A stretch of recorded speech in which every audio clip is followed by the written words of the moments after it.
नमस्कार सभी को।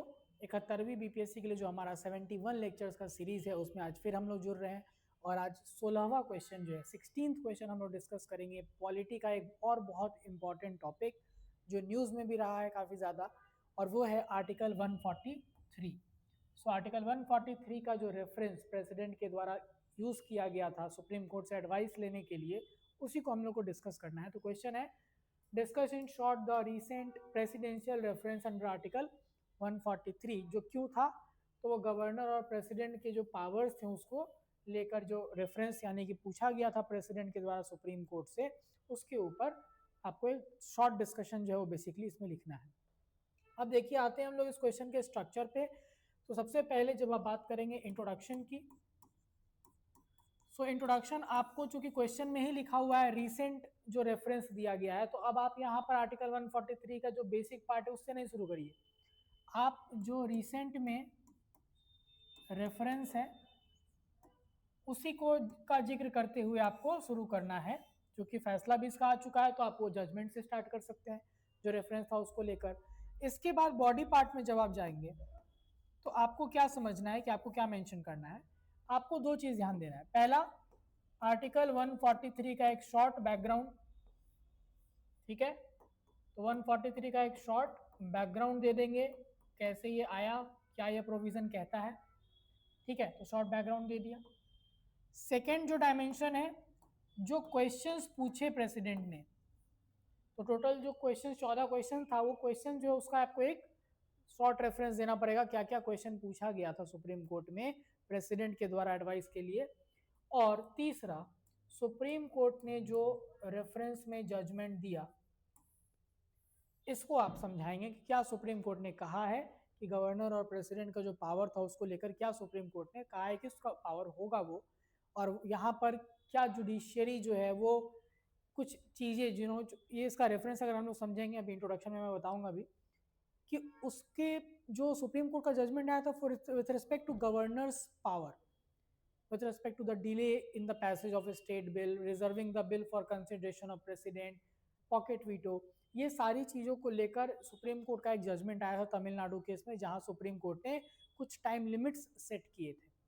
उसी के रेफरेंस में ये पूरा का पूरा क्वेश्चन पूछा गया प्रेसिडेंट के द्वारा। तो आइए सबसे पहले इंट्रोडक्शन देखिए, इस तरह से आप मेंशन करिए कि नवंबर 2025 में 5 जज का कॉन्स्टिट्यूशन बेंच जो है, जो कि 143 का मैटर कम से कम 5 जज के बेंच सुनवाई करेंगे, तो उसने एक लैंडमार्क एडवाइजरी ओपिनियन दिया स्पेशल रेफरेंस के अंदर। या प्रेसिडेंट के द्वारा ये रेफरेंस भेजा गया था आर्टिकल 143 के अंदर कि जो स्टेट गवर्नमेंट और गवर्नर के बीच में एक डेडलॉक क्रिएट हो रहा था, क्योंकि बिल का जो असेंट था उसको लेकर गवर्नर अपना पावर का मिसयूज करते हुए पाए गए थे, तो उस कारण से ये रेफरेंस के अंदर 14 क्वेश्चन पूछा गया था। इसी को लेकर सुप्रीम कोर्ट के कॉन्स्टिट्यूशनल बेंच ने जजमेंट दिया या एडवाइस दिया। और ये रेफरेंस क्यों था, क्योंकि 2025 में Tamil Nadu versus governor of Tamil Nadu जो केस था उसमें सुप्रीम कोर्ट ने कुछ स्ट्रिक्ट टाइमलाइन सेट कर दिए थे कि जो गवर्नर है उनके पास जब बिल जाता है तो उनके पास टाइम लिमिट रहेगा। और वो टाइम लिमिट कैसे था, 1 मंथ। अगर उनको एसेंट देना है तो 1 महीने के अंदर देना होगा on the advice of council of minister. अगर उनको बिल रिजर्व करना है या वापस भेजना है तो 3 मंथ, उससे ज़्यादा समय नहीं। तो ये टाइमलाइन सेट करने के कारण प्रेसिडेंट ने क्वेश्चन पूछा कि क्या ये पावर है जुडिशियरी के पास कि वो टाइमलाइन सेट कर सकता है, जब संविधान में ऐसा कोई टाइम का बात है ही नहीं। तो टोटल 14 क्वेश्चंस पूछे गए ओवरऑल। तो हम लोग को इंट्रोडक्शन के बाद एक चीज ध्यान देना है, that we will move to, यहाँ पे ध्यान देंगे कि इंट्रोडक्शन के बाद हम लोगों को क्या करना है, आर्टिकल 143 का एक छोटा सा बैकग्राउंड दे दीजिएगा। 143 में क्या है, advisory jurisdiction of supreme court. और इसको आप ये फ्लोचार्ट के थ्रू भी समझा सकते हो।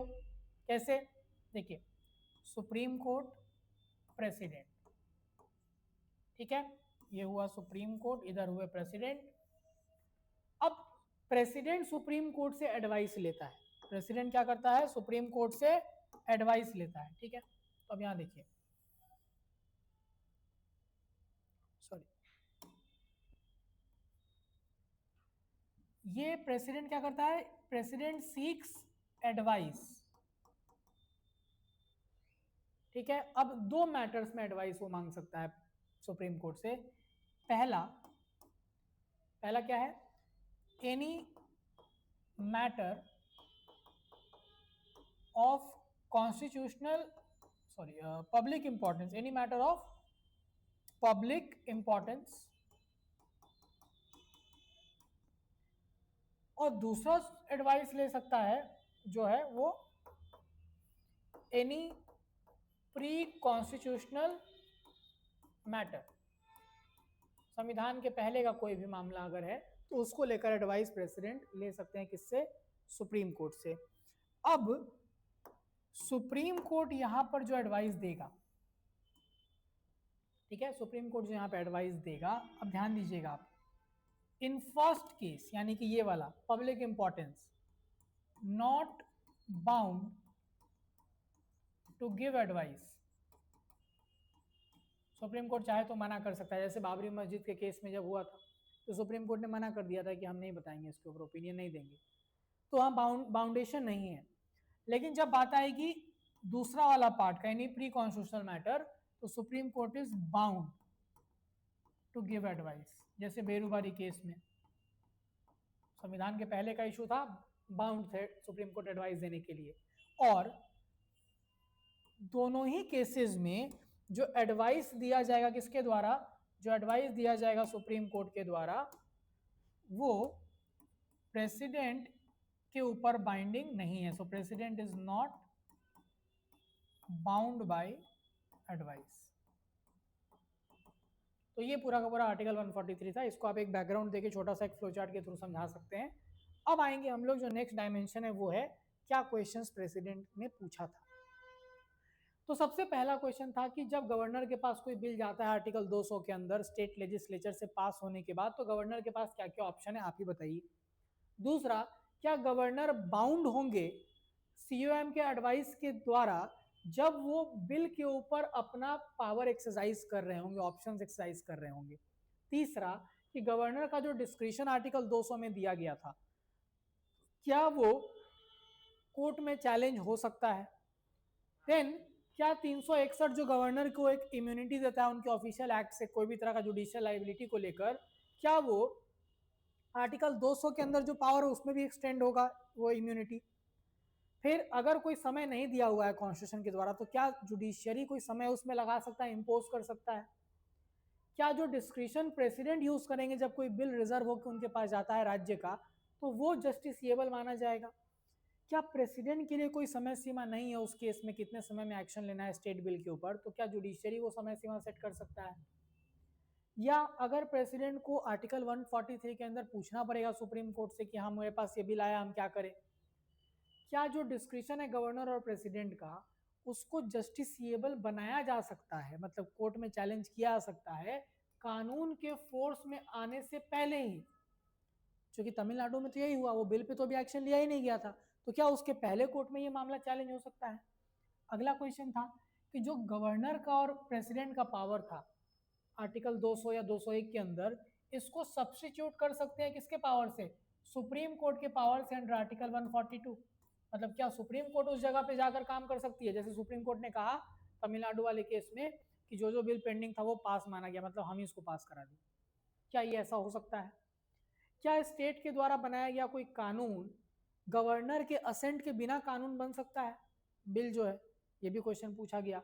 फिर जब हम बात करते हैं कि जो बात होती है with respect to Supreme Court under article 142, क्या ये जो पावर उसको मिला हुआ है, इस पावर के अंदर वो जितने भी एग्जिस्टिंग ऐसे प्रोविजन है संविधान के, उसमें कोई भी तरह का चेंज कर सकता है 142 के अंदर कंप्लीट जस्टिस के नाम पे।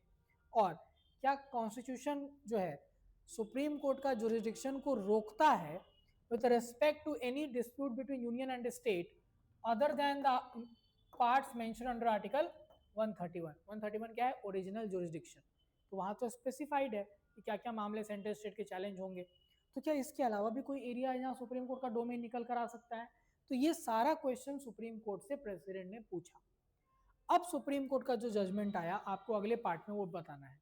तो ये 5 मेजर हेडर्स हैं जो आपको ध्यान रख लेना है, यही मेंशन करना है आपको अपने आंसर में जो क्वेश्चन 143 के ऊपर आएगा। और ये 5 चीजें क्या है, सबसे पहला रिजेक्शन ऑफ डीम्ड असेंट, कि जो बिल गवर्नर के पास रखा गया है, गवर्नर उस पर एक्शन नहीं ले रहे हैं, तो वो माना जाएगा कि पास हो चुका है। ये आइडिया को रिजेक्ट कर दिया सुप्रीम कोर्ट ने कि ये पॉसिबल नहीं है बिना असेंट के कानून बनना। दूसरा, जुडिशरी कोई भी टाइमलाइन नहीं अपने से बना सकती है, मतलब जो 3 महीना 1 महीना या टाइम लिमिट फिक्स हुआ था वो जुडिशरी का पावर नहीं है, इट इज नॉट पॉसिबल। जब डिस्क्रिशनरी की पावर की बात आई थी तो सुप्रीम कोर्ट ने कहा था कि ये पूरी तरह से तो जुडिशियल रिव्यू के लिए ओपन नहीं है, लेकिन it is considered that the governor should be acting very cautiously and in a time bound manner, that means they should act as early as possible, and इसीलिए अगर inappropriate या inordinate delay होता है तो judiciary का role वहां पर आ सकता है। जुडिशरी यहां पर क्या करेगी फिर, मान लीजिए मैंडेमस जैसा, सो हो सकता है कि मैंडेमस को भी रेफर कर ले कोर्ट फिर अब इस केस में, ठीक है, हम नहीं मानते हैं कि आपके बिना साइन किए कानून बनेगा, लेकिन आप अननेसेसरी अनड्यू डिले करते हैं तो कोर्ट वहां इंटरवीन कर सकता है पार्शियली। फिर गवर्नर और डिस्क्रिप्शन और कैबिनेट के एडवाइस की जब बात करें तो चूंकि क्लियरली संविधान में लिखा हुआ है आर्टिकल 163 में कि जहां भी गवर्नर को अपने डिस्क्रिप्शन में काम करने के लिए संविधान कह रहा है उस जगह पर कैबिनेट के एडवाइस का कोई मतलब नहीं होगा, तो इसीलिए वो चीज को ध्यान में रखना है। But governor should be acting very reasonably even in the limited area of description, जो सरकारिया कमीशन ने भी कहा था, आप वो भी स्टेटमेंट यूज कर सकते हो, that his decision should be tempered by caution, justified, तो ये ध्यान आपको रखना है। और last, mandatory return of withheld bills, मतलब कि वो बिल के ऊपर गवर्नर कभी भी इनऑर्डिनेट समय के लिए बैठ नहीं सकते, पॉकेट वीटो बेसिकली नहीं यूज कर सकते, उनको रीजनेबल समय में अगर उनको लगता है इस बिल में कुछ दिक्कत है तो वो बिल को क्या करेंगे, वापस भेजेंगे, और एक बार जब वापस भेज दिएंगे तो फिर असेंट देना पड़ेगा अगर वापस आता है तो ये मेजर सुप्रीम कोर्ट का ऑब्जर्वेशन था with respect to the 143 reference given by president about the powers of president and governor, specially governor का ही पावर था क्योंकि ये केस कौन सा था, स्टेट बिल्स के लिए था। ठीक है, तो ये वाला पार्ट को आप पूरा का पूरा समझा देंगे, तो ये आपको स्ट्रक्चर का पूरा पार्ट हो गया बॉडी में। अब हम लोगों को लास्ट में जब हम लोग जाएंगे तो हम लोग मेंशन करेंगे क्या, यहाँ पे हम लोग मेंशन करेंगे अबाउट द कंक्लूजन, और कंक्लूजन को यहाँ पे आप कैसे मेंशन कर सकते हैं, जो 2025 का रेफरेंस दिया गया, it serves as a definitive middle path in Indian federalism, एक बीच का रास्ता सुप्रीम कोर्ट यहाँ पे इस अपने एडवाइस के थ्रू दिखाना चाह रहा है कि ना वो अप्रैल वाला जजमेंट की तरह एक हार्शनेस भी नहीं है और गवर्नर का एकदम अनचेक्ड डिस्क्रिशन भी नहीं रहेगा, it should be a middle path and it reinforces the dignity of governor's office while ensuring that the legislative will of people is not silenced by administrative silence। क्योंकि संविधान में नहीं लिखा हुआ है कि इतने समय में आपको एक्शन लेना है, इसका मतलब ये नहीं होना चाहिए कि जो लेजिस्लेटिव विल है लोगों का, जिन्होंने उनको लोगों ने चुन के भेजा, उनके द्वारा जो कानून बनाया जा रहा है उसके ऊपर एक अननेसेसरी हर्डल क्रिएट हो। और एक लास्ट में बहुत बेहतरीन लाइन है जो आप यूज कर सकते हैं आंसर में, कि सुप्रीम कोर्ट ने एसेंशियली क्या कहा है गवर्नर्स को, कि संविधान आपको समय देता है चूंकि आप वाइज गार्जियन की तरह काम करें, but it does not give you the power to be a permanent road block. संविधान आपको समय दे रहा है, आप एक वाइज मैन की तरह काम कीजिए, इस ये आपको कोई पावर नहीं संविधान दे रहा है कि आप एक परमानेंट रोड ब्लॉक की तरह काम करें। तो इस तरह से आप इस आंसर को कंक्लूड कर सकते हैं। ठीक है, तो 143 बहुत इंपॉर्टेंट है, जिस तरह से ये न्यूज में रहा है इसके ऊपर आप एक क्वेश्चन एक्सपेक्ट जरूर कर सकते हैं। ठीक है, कोई भी तरह का डाउट है, कुछ आपको लग रहा है कि आपको कुछ मिसिंग इसमें, तो आप कमेंट कीजिए, कुछ पूछना हो हम लोग वहां पे इसको जवाब देंगे। धन्यवाद।